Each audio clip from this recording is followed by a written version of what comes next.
l'océan tenir la barre de notre bateau.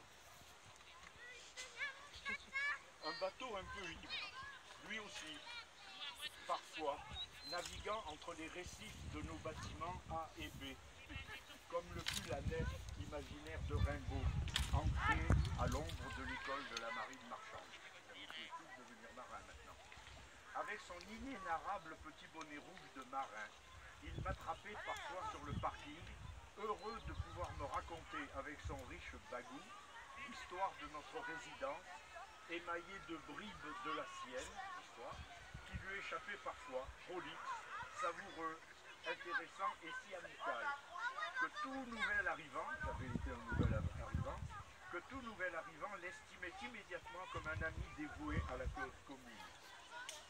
Ensuite, à sa mémoire de marin, j'ai choisi pour lui et pour vous ce paragraphe du célèbre poème de Rimbaud, Le bateau ivre, que l'artiste marseillais a célébré et construit en un monument de pierre sèche, tourné vers le ciel, sur l'une des pelouses de nos plages, en descendant de la corniche vers le dernier. Par conséquent, Rimbaud, si vous connaissez son existence par l'école, tout le monde a lu des poèmes de Rimbaud, même si vous n'avez pas lu sa biographie. Cliquez sur internet si vous l'avez, la biographie de ce personnage, elle est étonnante. Abandonnant définitivement la poésie, aventurier des mers, Rimbaud vint mourir à Marseille, après une vie obscure et turbulente, faite de trafics divers en mer Rouge. Lorsqu'il écrivit ce poème qui bouleversa la littérature, Rimbaud avait 16 ans. Et là, il allait juste avoir 17 ans en octobre.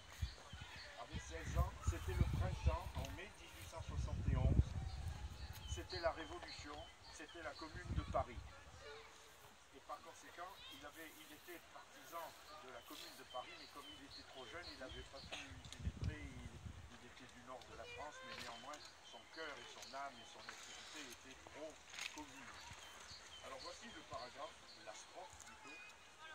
J'avais voulu montrer aux enfants ces dorades, du flot bleu, ces poissons d'or, ces poissons chantants. Des écumes de fleurs ont versé mes dérades, et d'ineffables vents m'ont ailé par instant. Et j'ai mis en note une dérade, c'est une action de quitter la rade, que je ne connaissais pas, que j'ai appris par l'occasion, je vous le dis. Voilà. Donc, ce navigateur, parmi nous, eh bien, j'ai eu l'idée qu'il pouvait lui ressembler. Je ne sais pas, il me disait qu'il avait beaucoup navigué, je ne sais plus si c'était vers l'extrême-orient, des choses comme ça, mais en fait ça mériterait une discussion pour savoir quelle expérience il a eu, comment les courriers qu'il faisait, pour voir qui a été M. Jaillon. M. Jaillon, je ne le connais pas, mais j'ai cherché